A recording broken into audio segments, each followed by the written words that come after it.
მოგესალმებით, დღეს სამშაბათია, FM 102.4 ტრადიციულად 3-დან 4 საათამდე გმასპინძლობთ გადაცემით ჩვენი უფლებები, რომელსაც უწყობი მე ჟურნალისტი ია დანელია. დღევანდელი გადაცემა რადიოსმელთა სპეციფიური მოთხოვნით არის დაგეგმილი, მზარდი ინტერესი მიწის კერძო საკუთრებაში შეძენისა და მისი განსხვავებისა, იპოთეკით დატვირთვისა, საკითხზე ვისაუბრებთ დღეს აგრეთვე ვისაუბრებთ უბრალოდ იმ ძალიან მტკივნეულ საკითხზე, როდესაც სახელმწიფო იძულებულია კერძო მეწარმეს ჩამოართვას, ან კერძო ან იურიდიულ პირს ჩამოართვას უბრალოდ უკვე შეძენილი ქონება. დღევანდელი ჩვენი სტუდიის სტუმარი გახლავთ იაგო ხუჩია, საჯარო რეესტრის იურიდიული სამსახურის უფროსი. მოგესალმებით ბატონო იაგო. გამარჯობათ, მოგესალმებით. ჩვენთვის თქვენი მოწვევა კარგი ხანი ახლობლო ხარ და ამიტომაც კითხვები დაგვიგროვდა. მოდით დავიწყოთ თავიდან. ვის აქვს საქართველოში მიწის ყიდვის უფლება? მოდი დავიწყოთ ასევე პასუხით. მიწის ყიდვის უფლება და საერთოდ საკუთრების ქონის უფლება აქვს ყველას. თუმცა ამ ყველადან გარკვეული მცირეულ საქართველოს მოქალაქე არა საქართველოს მოქალაქეა ყველა ადამიანს რომელიც ყველა ადამიანს შეუძლია გარკვეული ტიპის ქონება ქონდეს საქართველოში. უბრალოდ ყველას ყველაფრის ქონის უფლება შეიძლება არ ქონდეს. მოდი დავიწყოთ ვის რისი უფლების ქონის უფლება არა აქვს. ესეთი ბევრი არ არის, ერთადერთი შეგვიძლია ჩამოვთვალოთ, თქვათ უფრო სწორად უცხოეთის მოქალაქე, რომელსაც უნდა შეიძინოს სასოფლო-სამეურნეო დანიშნულების მიწა. აქ არსებობს შეზღუდვა. დანარჩენ შემთხვევაში უცხოური ქვეყნის მოქალაქეებს შეუძლიათ ვისარგებლონ თანაბარი პირობებით, შეიძინონ არასასოფლო-სამეურნეო დანიშნულების მიწა, შეიძინონ სხვადასხვა ტიპის ქონება, ბინა მათ შორის და განკარგონ ასევე თავისუფლად ატვირთონ იპოთეკით და ასე შემდეგ. ერთადერთი შემთხვევა, რომელიც სადაც შეზღუდვა არსებობს, უკვე თქვით. ბატონო იაგო, მოდით მაშინ ვთქვათ, ჯერ დოკუმენტაციას შევეხოთ, რა დოკუმენტებია საჭირო იმისათვის, რომ ჩვენ შევძლოთ მიწის ნაკვეთის, გნებავთ სასოფლო-სამეურნეო, გნებავთ არასასოფლო-სამეურნეო მიწის ნაკვეთის ყიდვა. დოკუმენტაციის ჩამონათვალი ასევე არის მრავალგვარი. მაგალითად, საკუთრების უფლების დამადასტურებელი დოკუმენტაცია შეიძლება იყოს ხელშეკრულება, ნასყიდობის, ჩუქების ან ასე შემდეგ. ასევე შესაძლებელია იყოს ადმინისტრაციული აქტი. ადმინისტრაციული აქტი შეიძლება იყოს ასევე ბევრნაირი. მაგალითად, შესაძლებელია იყოს საკუთრების მოწმობა, რითაც ადამიანს გადაეცა გარკვეული ტიპის ქონება. ასევე შეიძლება იყოს ადმინისტრაციული აქტი პირდაპირ ადამიანის მიერ ქონების პირდაპირ სახელმწიფოსგან ყიდვის შესახებ. ასევე შეიძლება იყოს კონკურსით ფორმით საკუთრებას მოპოვება და ასე შემდეგ. ბევრნაირი ფორმა არსებობს. მთავარი ამ დოკუმენტაციიდან იკვეთებოდეს ერთი ფაქტი, რომ ადამიანმა ნამდვილად მესაკუთრისგან შეიძინა ქონება. ანუ ერთ მხრიდან ამ გარიგების მონაწილე მხარეებიდან ერთი არის ძველი მესაკუთრე, ხოლო მეორე მხრიდან არის ახალი მესაკუთრე. აი ამ ორი ფაქტის ერთობლიობა და მათი სურვილი ბუნებრივია ერთის გასხვისების და მეორის შეძენის შესახებ. ეს არის საკმარისი იმისთვის, რომ ადამიანი გახდეს ქონების მესაკუთრე. დანარჩენი უკვე პროცედურული საკითხები.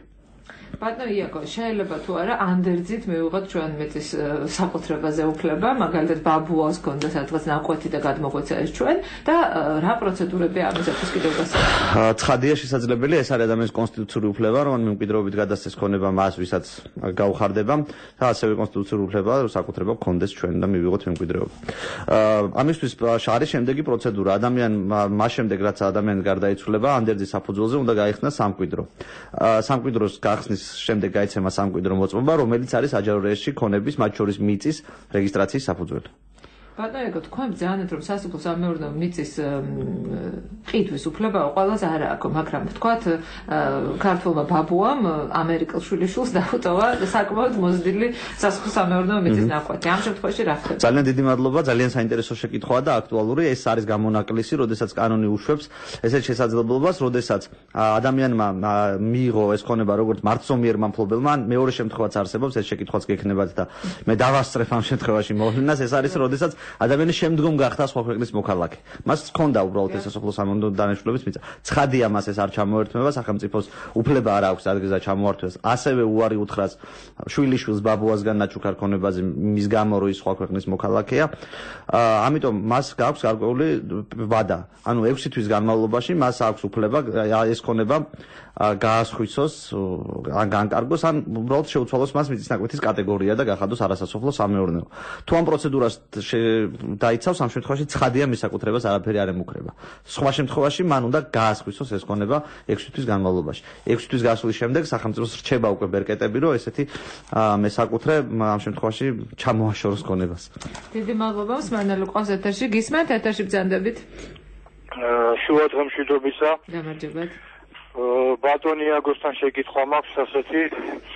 ბატონი იაგო, კორპუსული ბინა არის, პრივატიზაცია არ აქვს, 73 წელს მიღებული და ჩვენ ვერ მოვიდიეთ, ორდერიც რატომღაც დაიკარგა, უბრალოდ მეგობრის ბინა არის ეს და არ ვიცი სად დააჩა თუ დაეწვა თუ რაღაცა კონკრეტულად ვერ იხსენებენ მშობლები და გამგეობას მივაკითხებ და გვითხრეს რომ არქივში უნდა მიხვიდოთ, თუ არქივში მივედით 10 დღის უკან და 53 ლარი გადავიხადე და იქაც არ აღმოჩნდა, რა ვიცი რატომღაც და ნუ ამ შემთხვევაში რა ვქნათ, ვის მიმართოთ და რა გვეშველება რა. კოოპერატიული ბინაა ბატონჩელი.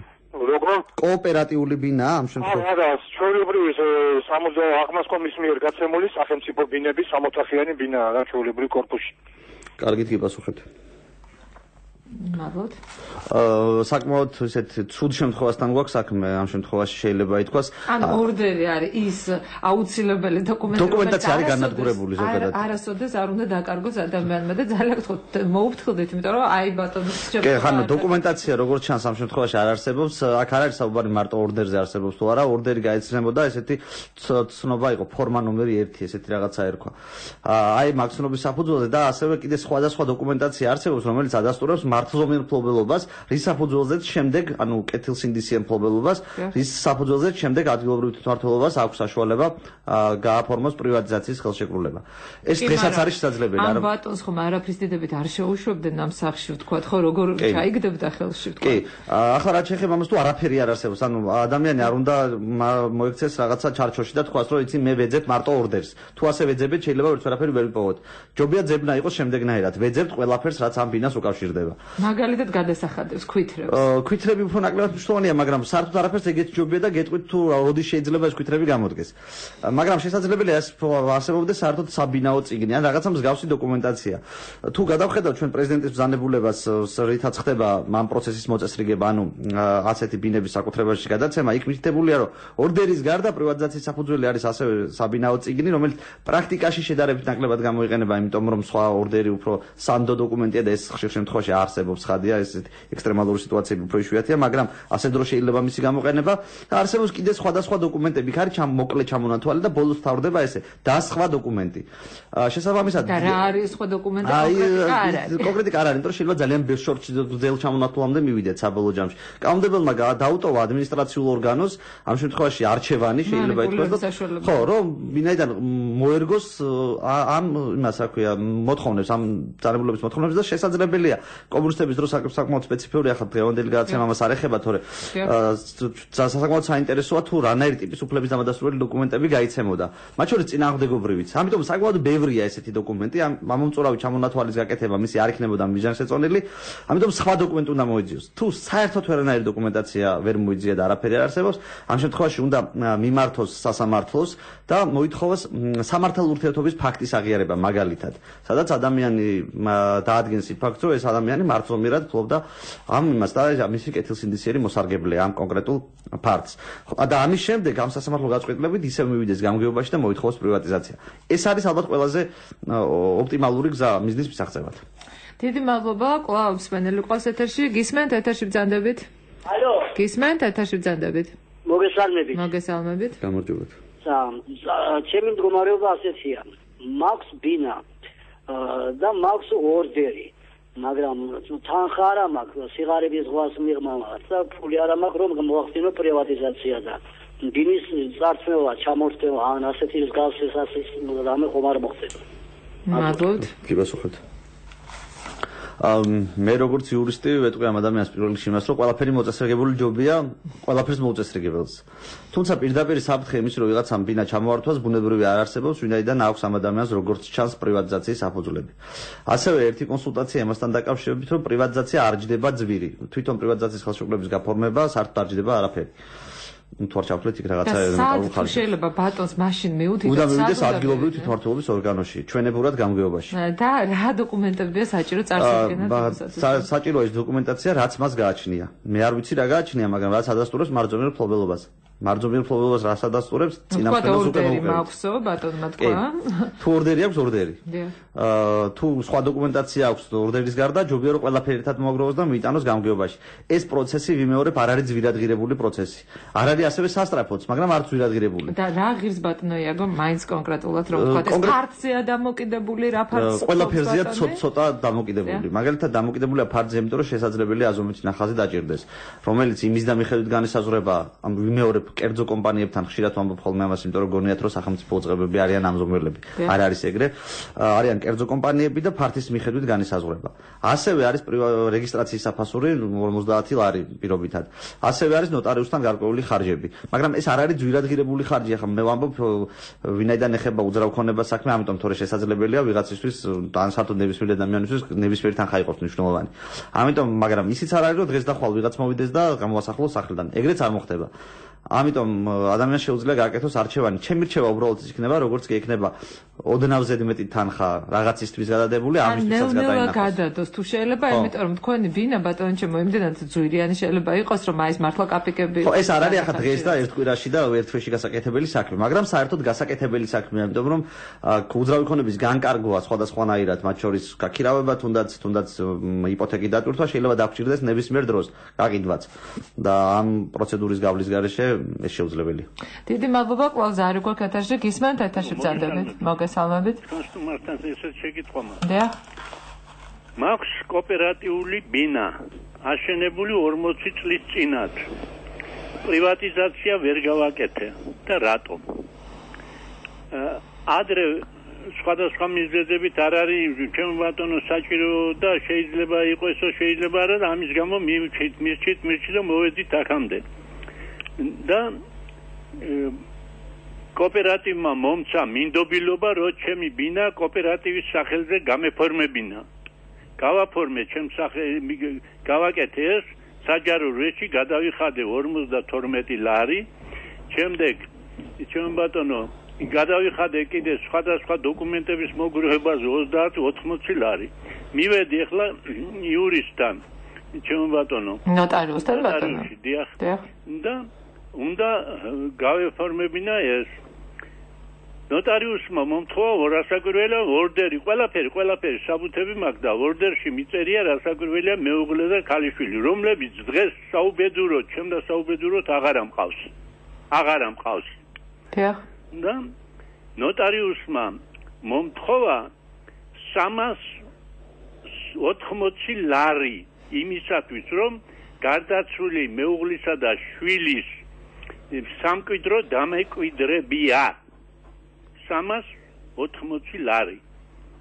მას დამატებული კიდევ სანოტარო გადასახადები, იქ 6 ლარი, იქ 10 ლარი, იქ 12 ლარი, შემდეგ კიდევ საჯარო რეში კიდევ ხელახლა 52 ლარი გადასახდელი და სულ ეს გამომივიდა მე 555 ლარი გადასახდელი. მე ვარ პენსიონერი, უსინათლო, პირველი ჯგუფის ინვალიდი, დამჭა ერთადერთი შვილი, სტუდენტი. ჩემო ბატონო, და როგორ მოვიქცეს, როგორ გადავაფორმო, იძახი თქვენი სტუმარი ამბობს, რომ არაფერი მანდამაინც დიდი ფული არ არის გადასახდელიო. აი 555 ლარი როგორ გადავიხადო მე? 110 ლარი მაქვს დღეს პენსია.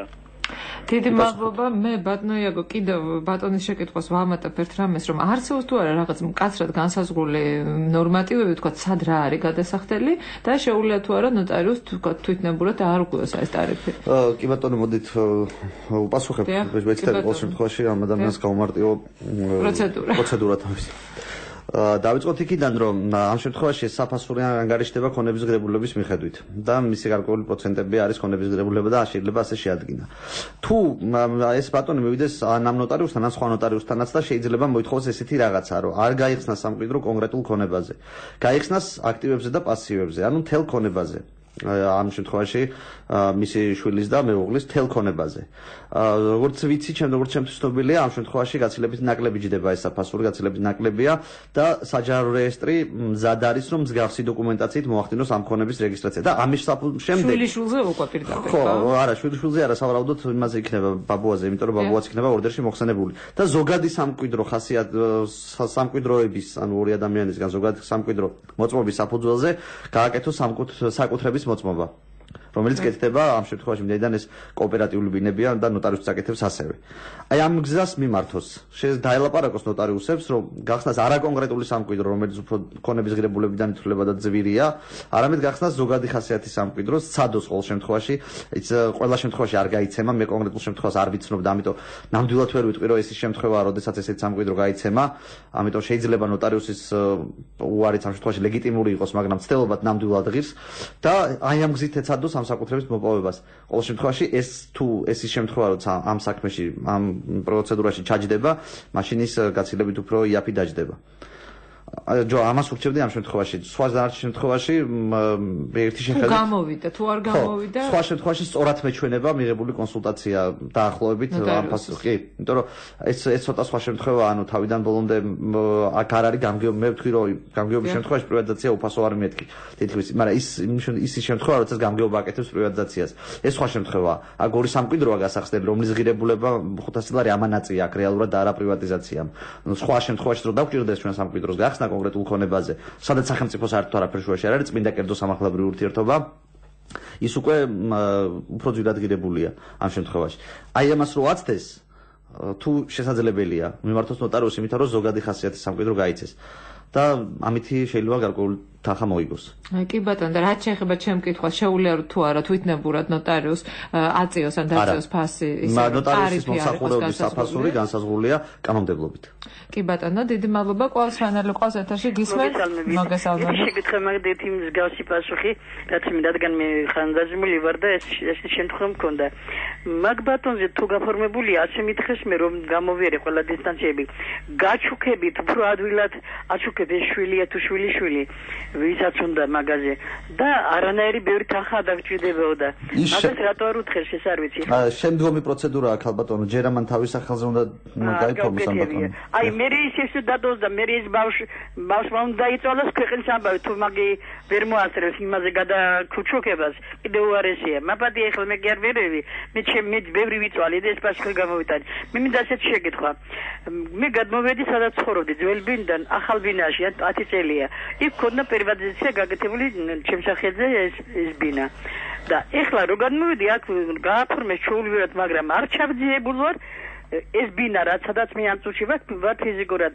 ხო იქნება ისევე გადატანილი რომ ახალი ნის აღარ დამჭირდება. კაცად შეკითხვა ვერ გავიგე კარგად. პრივატიზებული იყო ბინა, გადმოვედი დიღმის მასივიდან. გადმოვედი პეკინზე. ეხლა იგივე ფართობში ვცხოვრობ, ფართობ რამშულობ, მაგრამ ის საბუთები იქ რაც ქონდა გადარებული, ის იყო ჩემი ის ბინა, ასეთი ეს ბინაც ასე დამრჩება თუ ახლად უნდა გავაკეთო. ანუ ეს ბინა სადაც ახლა ცხოვრობთ, როდესმე იყო გაფორმებული ხალბატონო? და პრივატიზებული? და პრივატიზებული? ერთხელ უკვე იყო როდესმე წარსულში. პატრონზე იყო დიახ, ვინც მომყიდა მე. და თქვენ ნასყიდობის ხელშეკრულება გავყიდე ჩემი ბინა და ეს ვიყიდე. ის რაც ვიყიდე, ის ჩემი შესყიდვის იგივე დაგრჩებაო და რამდენად დავეხვდნო ეს აღარ. რაც იმ კაცს ხონდა, ვინც მოგყიდათ, ის დაგრჩებათ ბუნებრივია თუ ნასყიდობა თქვენ შორის შედგა და დარეგისტრირდა. კი, და ნაყიდობა შედგა და რეგისტრაცია ყველაფერი გაფორმებულია, მაგრამ თუ იმას არ ქონდა და მარტო მე იქ მქონდა რაც გავყიდე და ისეთივე სახეთ ეს მაშინ საკითხავია? უნდა ნახოთ ამ კონკრეტულ ბინასთან დაკავშირებით თქვენი საბუთები რაც გაქვთ ხალბატონო და ერთ-ერთი იქნება საჯარო რეესტრიდან ამონაწერი. თუ ეს არსებობს იმის სამართზე, რომელთაც თქვენ ხართ დაინტერესებული, ამ შემთხვევაში ყველაფერი რიგზეა და შეგიძლიათ მშვიდად იყოთ. ეს პატარა შეკითხვას თუ დროში არ ვიწევი. კი ბატონო. აი შვილის ღმერთმა ყველა დაიფაროს. თქვათ არ ყოფნის როგორც მაგაც შეხვდა. არ ყოფნის შემთხვევაში მისი ქონება სიძეს შვილს და საკუთარ დედას თანაბრად ეყოფა თუ საერთოდ არაფერი არ ხდება ისა დედას? საკმაოდ ისეთი შეკითხვა კომპლექსური ხალბატონო, დამოკიდებულია გარემოებაზე. ბატონო? დამოკიდებულია გარემოებაზე. ანუ რა გარემოება ამ შემთხვევაში? როდის არის ქონება შეძენილი სიტყვაზე? ქორწინების პერიოდშია შეძენილი, მანამდეა შეძენილი? ქორწინების შემდეგ. ქორწინების შემდეგ არის შეძენილი. დიახ. და მე ეს გაქორწინების ის ქონებაზე, ამ შვილის ქონებაზე ქმარს ვექნება და შვილს რა თქმა უნდა, მაგრამ დედაზე თუ არის რაიმე კანონში თუ არსებობს პირველი რიგის მემკვიდრეები, როგორც არის ქმარი და შვილი, მაშინ დედაზე ვერ იქნება ალბათ. აღარ იქნება. დიახ. დიდი მადლობა ბატონო იაგო ჩვენ ცოტა აგვაცთინა ჩვენ მოსმენელმა ჩვენს ძირითად თემას ეს იყო მიწა და მიწის კერძო საკუთრება მე ძალიან მაინტერესებს უცხოელების თემა კვლავ რადგან ძალიან ბევრი ქართველი რომელიც ოდესღაც იყო საქართველოს მოქალაქე შემდეგ დაკარგა საქართველოს მოქალაქეობა და ნუ წავიდა ვთქვათ ან უცხოეთში და შეიძინა დიდი ქონება და უნდა რატოღაც ჩამოსვლა ისევ და კვლავ სასოფლო-სამეურნეო მიწის ნაკვეთების ყიდვა მაგალითად ასეთი ძალიან ბევრი შემთხვევაა კახეთში უნდათ ხოლმე ვენახის გაშენება და ჩამოდის ვთქვათ ინვესტორი, რომელიც კერძო პირს წარმოადგენს ამ შემთხვევაში და უნდა მას მიწის ნაკვეთის ყიდვა. შესაძლებელია თუ არა ეს თეორიულად და თუ არ არის შესაძლებელი, რატომ არ არის და თუ არის შესაძლებელი, რა დოკუმენტები უნდა წარადგინოს ამ ადამიანს? ესე იგი, მოდი ესე ვთქვათ, პირდაპირ უცხო ქვეყნის მოქალაქემ, თუნდაც ის თავის დროზე იყო საქართველოს მოქალაქე, ანუ ყოფილი საქართველოს მოქალაქეა, იმ კაცმა რომ იყიდოს და შეიძინოს სასოფლო-სამეურნეო დანაშაულების მიწა, ეს არ შეიძლება, ამას საქართველოს კანონმდებლობა ზღუდავს. მაგრამ მას შეუძლია დააფუძნოს იურიდიული პირი საქართველოში, საქართველოში რეგისტრირებული იურიდიული პირი და ამ იურიდიული პირის სახელით იმოქმედოს. ანუ იურიდიულ პირს ექნება ეს ქონება, ხოლო იურიდიული პირის დამფუძნებელი შეიძლება იყოს ეს უცხო ქვეყნის მოქალაქე და ამ გზით შეუძლია მას საქართველოში ბიზნესი გააგრძელოს ზოგადად. მაგრამ თუ უნდა რომ თვითონ თავის სახელზე და მაშინ ორმაგი მოქალაქეობა მაინც უნდა მიიღოს. კი ბატონო და ორმაგ მოქალაქეობასთან დაკავშირებით საკმაოდ რთული პროცედურებია, ცალსახად პრეზიდენტი იღებს გადაწყვეტილებას. პრეზიდენტი იღებს გადაწყვეტილებას ამასთან დაკავშირებით საბოლოო ჯამში. ბატონო, რაღაც აი გვერდის ავლის საშუალებად ადამიანებმა მონახეს ესეთი რამ, რომ მან ქორწინდებიან საქართველოს მოქალაქეზე, ეს ხანდახან არის ფიქტიური ქორწინება ხოლმე. აი ამას სახელმწიფო რანაირად ადევნოს თვალყურს თქვათ და შემდეგ ცოლის სახელზე თქვათ ან რაღაცა ეს ადამიანის სახელზე არეგისტრირებს თქვათ მის მიერ ნაყიდ მიწას. იცით რა არის არსებობს შემთხვევა, როცა ვიღაცები კანონიერად ულიან გვერდს კანონს. და ეს არ არის ცუდი. ამ შემთხვევაში საკმაოდ რთულია სახელმწიფომ გაარკვიოს რომელი ქორწინება ფიქტიურია და რომელი არა ყველა ქორწინებას ცხადია სახელმწიფო ეჭქვეშ ვერ დააყენებს დაუშვათ დაქორწინებაა ძალიან ხო ადამიანები დაქორწინდნენ და სახელმწიფო საქმეა იკულიოს ახლა იცით რა მიწის შეძენის მიზნით ხო არ ყოფილა ეს ქორწინება შემდგარი და რამე პრობლემა ხო არ აქვს ამ ადამიანებს ერთმანეთთან ცხადია ეს არ იქნება ესე მაგრამ თუ აღმოჩნდა რომ და სხვადასხვა გარემოების შედეგად დადგინდა ეს ფაქტი რომ ეს ფიქტიური ქორწინება ამ შემთხვევაში მას მის შედეგი ყველაფერი გაბათილდება რაც შედეგად მოიტანა ამ ყველაფერმა ამ ქორწინებამ ზოგადად თუმცა მგონია რომ უფრო მარტივი გზები არსებობს იმისთვის რომ საქართველოს ქონება ქონდეს ვიდრე ამხელა იმით არის ხო ამხელა რაღაცები არ გააკეთო რომ ფიქტიური ქორწინებიდან რაღაც ჩემთვის ცოტა წარმოუდგენელია ამ გზით მიზნის მიღწევა დიდი მადლობა ეთერში კვლავ მსმენელი ყავს გისმენთ ეთერში ბრძანდებით ისა ერთი შეკითხვა მაქვს გირეკავ წებულიდან დიახ კალბერანი ვაისა ვარ უსინათლო და ისა 97 მე ვარ მეორე კატეგორიის კომლის სოფელში ცხოვრობ 97 წელში გამithorda მიწის ნაკვეთი მეკუთვნოდა 7500 მაგრამ არა მივიდა 5700 იყო დიახ 98 წელში ჩემს უკითხავად ეს აქტი დაშალეს და ვინ დაშალა კალბატონო სახელმწიფომ? მე არ გეტყვით ხო?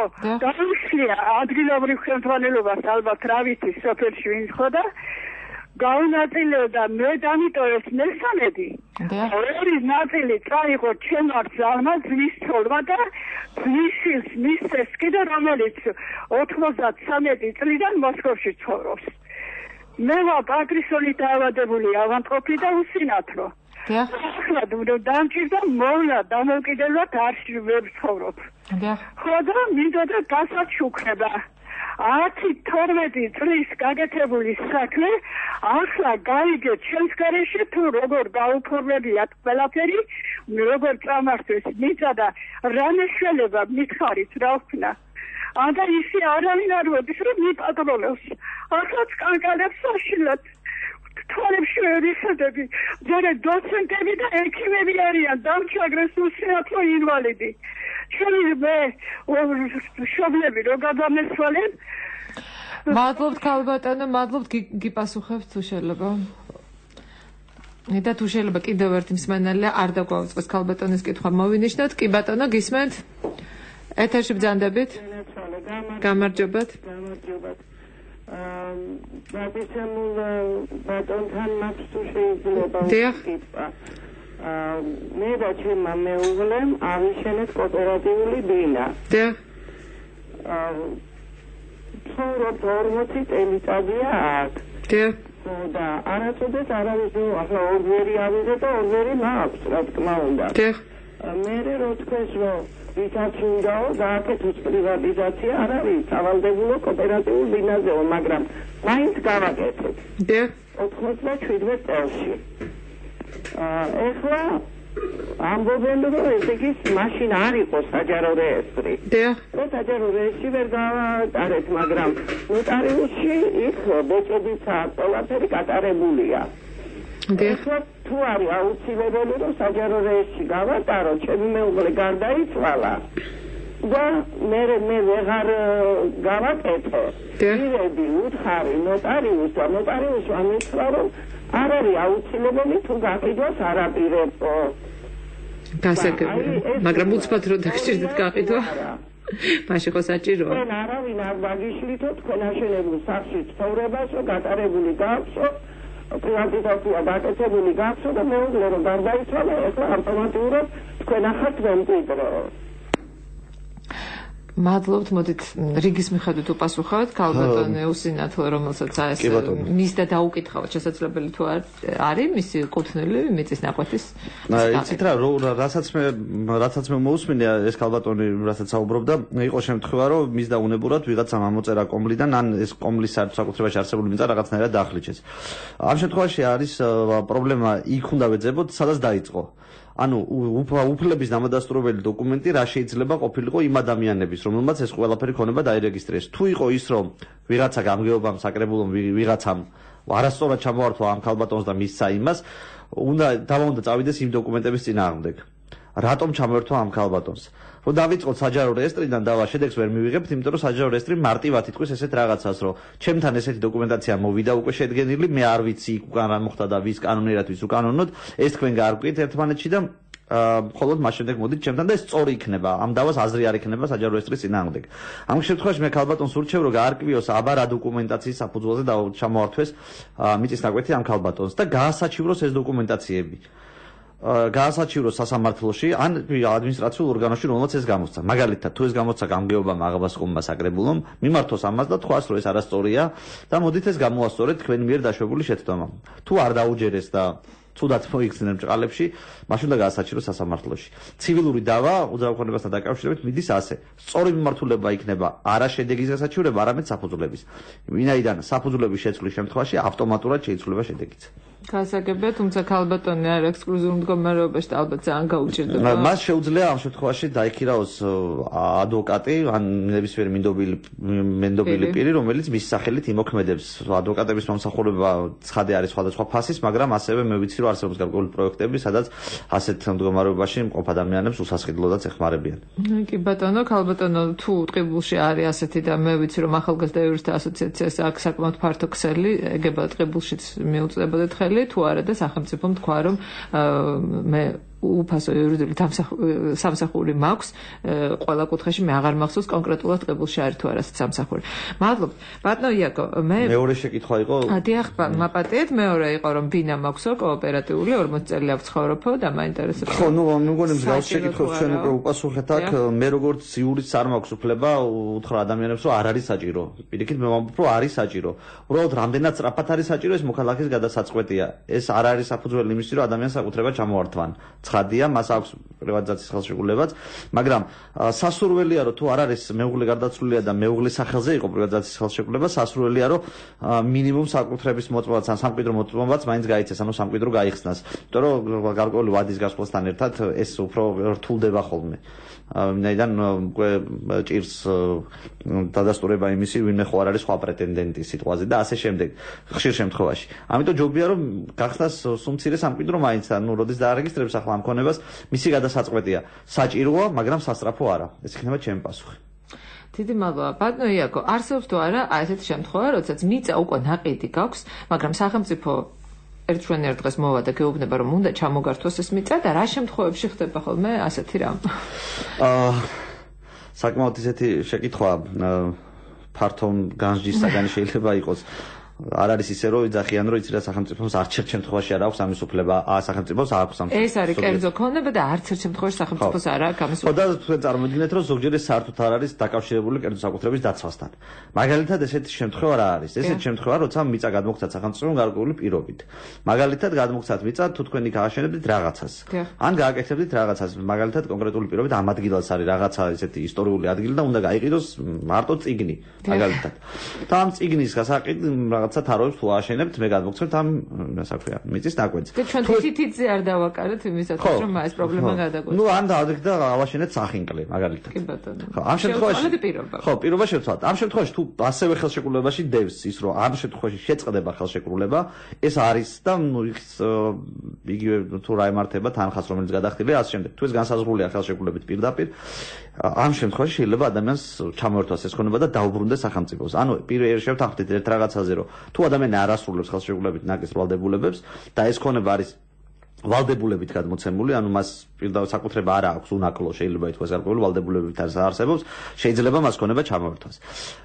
ასევე არის შემთხვევა, როდესაც სასამართლოს წესით უკვე ხდება აუცილებელი გზისთვის, აუცილებელი საზოგადოებრივი საჭიროებისთვის ჩამორთვების გზით. ანუ ამ შემთხვევაში სასამართლო განსაზღვრავს ადგენს ფაქტს, რომ აქ თავშოთ შეიძლება იყოს მაგისტრალური მნიშვნელობის, გადიოდეს გზა, რკინიგზა და ასე შემდეგ და მოხდეს ამ ქონების ჩამორთმევა ადამიანებზე შესაბამისი ანაზღაურებით ცხადია. ანაზღაურებაც ხო კომპენსაცია ცალკე დგინდება ამ შემთხვევაში და ეს არ არის უსასყიდლო ჩამორთმევა.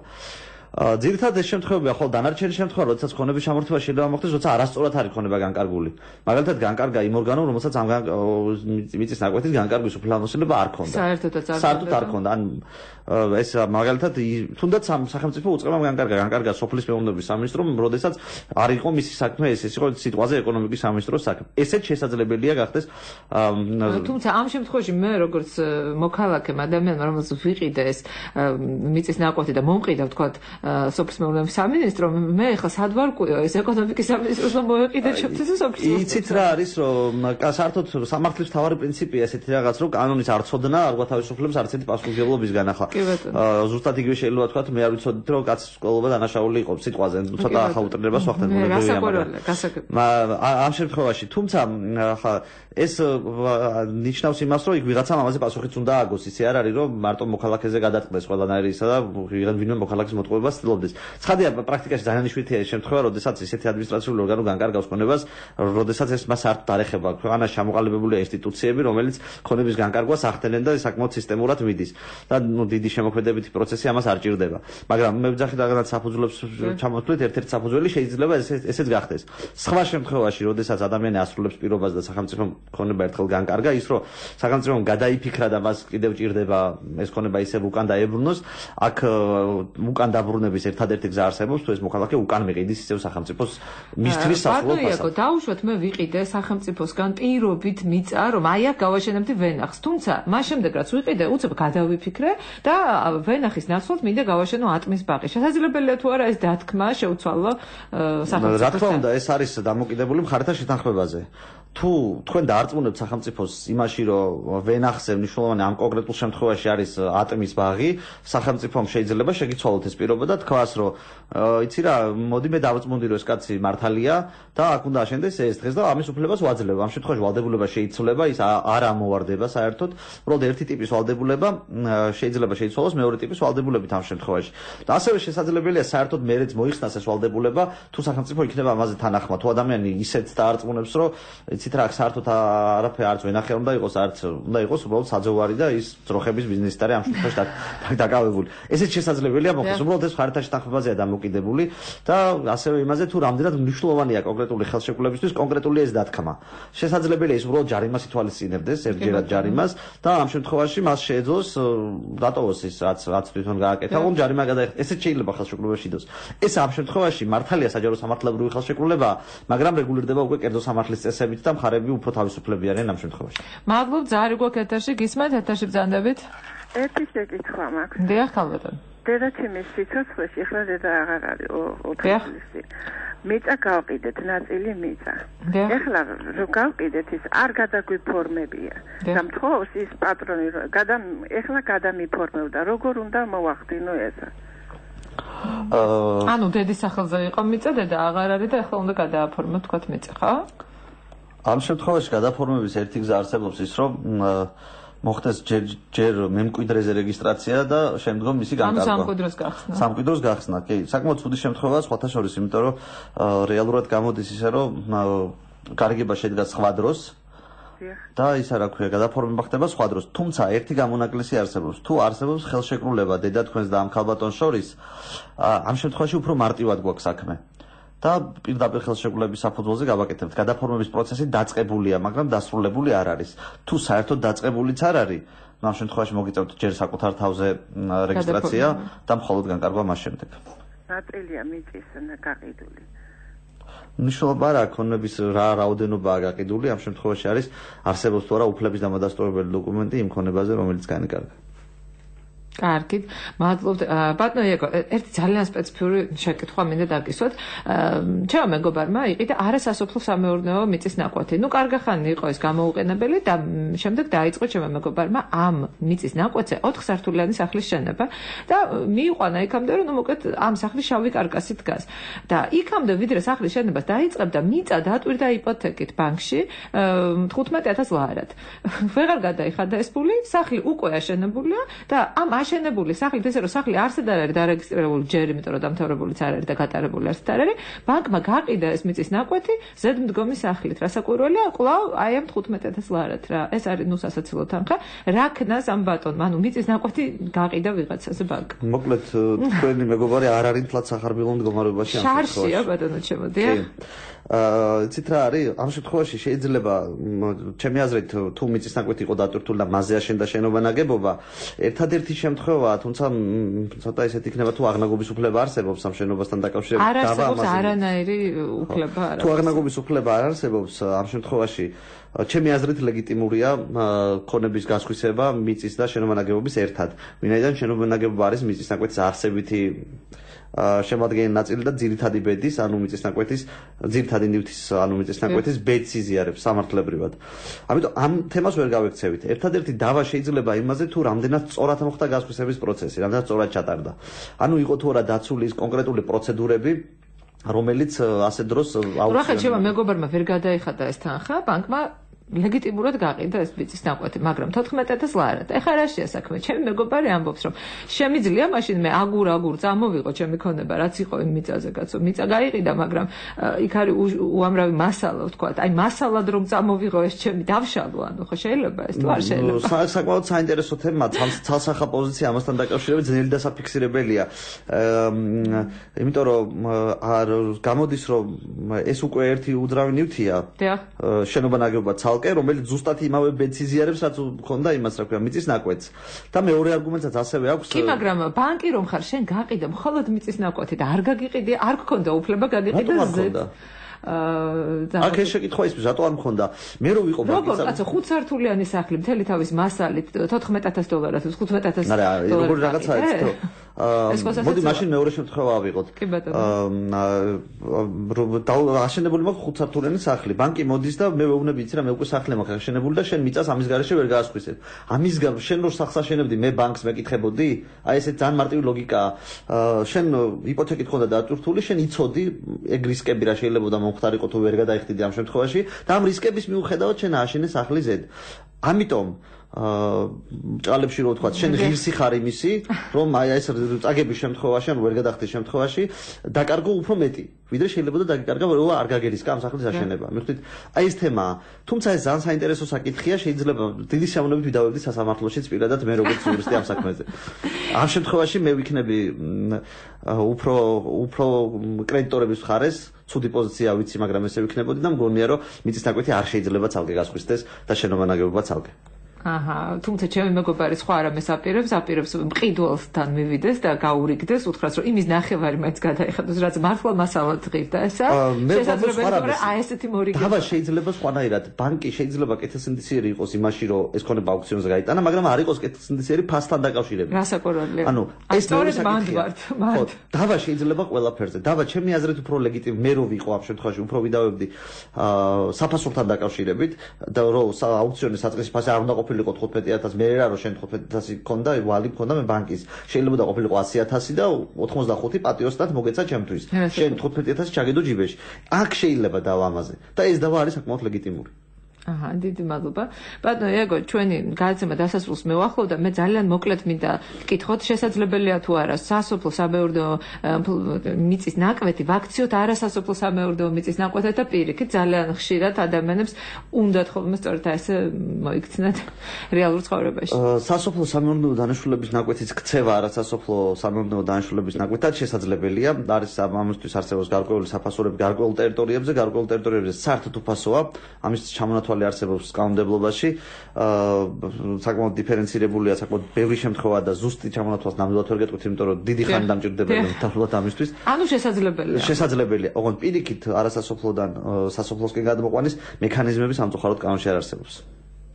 და ისე რომ გადავწყვეტეთ რომ აი ასე იყოსო შეიძლება აი თქვენ კანონი არ არსებობს. რახან კანონი არ არსებობს, ესე იგი შეგვიძლია ყველაფერი. როგორც თემა იცით რომ თუ არის სასოფლო სამეურნეო დანიშნულების მსგავს ტერიტორიაზე, მაგალითად ახლა არის რომელიღაცა სოფელში მიწის ნაკვეთი და საერთოდ არ ვიცით მასზე არც ერთი ინფორმაცია. ამ შემთხვევაში მოქალაქეთა განცხადება არის საკმარისი, რომ ის ან სასოფლოდ არეგისტრირდეს, ან არასასოფლოდ. მოქალაქე განსაზღვრავს ამ შემთხვევაში ამის იმას, მაგრამ თუ ერთხელ უკვე ვიცით რომ ეს არის არასასოფლო დანიშნულების მიწის ნაკვეთი, მისი გადაყვანა სასოფლო სამეურნეო დანიშნულების მიწის ნაკვეთად არ ხდება. შესაძლებელია შემდგომ დადგინდეს, რომ ეს იყო არასასოფლო სამეურნეო დანიშნულების მიწის ნაკვეთი, თუ ასეთი დოკუმენტაცია ბუნებაში იარსებებს, ეს ცხადია იქნება ამ გარემოების შეცვლის, ანუ ამ არასასოფლო სასოფლო შეცვლის საფუძველი. სხვა არაფერი. დიდი მადლობა დღევანდელი ზაარების მოწვევს რამდენად აქტუალური ყოველთვის მიწა და კერძო მფლობელობა. ჩვენ დღევანდელი გადაცემის სტუმარი გახდა საჯარო რეესტრის იურიდიული სამსახურის უფროსი იაკო ხუჩია. დიდი მადლობა ბატონო იაკო მოგზაურობისთვის. მე კი ასე გამშვიდობებით მომავალ სამშაბათს. დიდი მადლობა თქვენ მოწვევისთვის. დაიცავით თქვენი უფლებები. ტალღაზე 102.4 ყოველ სამშაბათს 3-დან 4-მდე.